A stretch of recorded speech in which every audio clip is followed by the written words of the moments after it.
रायसेन में मध्य प्रदेश केंद्रीय कृषि मंत्री शिवराज सिंह चौहान ने कहा, आज हम रायसेन जिले के साई खेड़ा में हैं। रास्ते में कई गांवों में हमने नुकसान देखा है।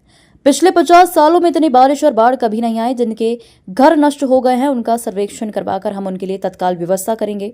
उन्हें पैसे देंगे ताकि वे अपने खाने पीने का इंतजाम कर सके। रायसेन जिले के साई खेड़ा में है। इसके पहले बमोरी और रास्ते के कई गांवों से नुकसान देखते हुए आ रहे हैं। 50 साल में ऐसी वर्षा और ऐसी बाढ़ पहले कभी नहीं आई। हम जहां खड़े हैं यहां के सारे मकान डूबे हुए थे। ये कछवाड़ा था जिसमें ककड़ी लगी थी, तो मकान का सामान और मकान बर्बाद हो गए। खाने पीने का सामान तबाह हो गया। पहनने के कपड़े भी लोग नहीं उठा पाए, सामान भी नहीं निकाल पाए। एक अम्मा का तो सामान उठाते भगते दौड़ते गिरी और फ्रैक्चर हो गया। इनका सब कुछ तबाह हो गया। फसलें भी नष्ट है और घर भी नहीं बचे। सर्वे चल रहा है अभी। इस व्यापक नुकसान को अभी हम और आगे सिलवानी तक देखेंगे। और दुख की इस घड़ी में हम अपनी दुखी जनता के साथ खड़े हैं। सर्वे करके 4 काम हम करेंगे।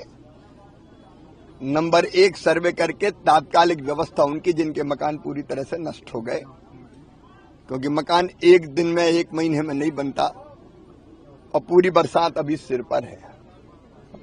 तो तत्काल उनके रहने की व्यवस्था क्या हो, अस्थायी व्यवस्था।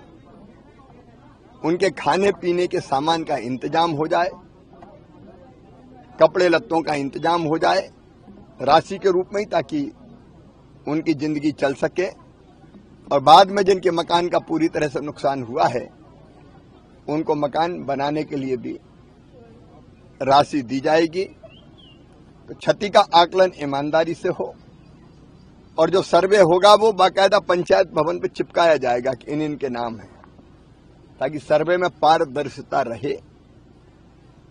फिर फसलों के नुकसान का सर्वे होगा और वो सर्वे करके भी फसलों के नुकसान की आरवीसी 6.4 के अंतर्गत राहत की राशि और फसल बीमा योजना के अंतर्गत फिर फसल के नुकसान का मुआवजा भी उनको मिले, इस बात का इंतजाम किया जाएगा।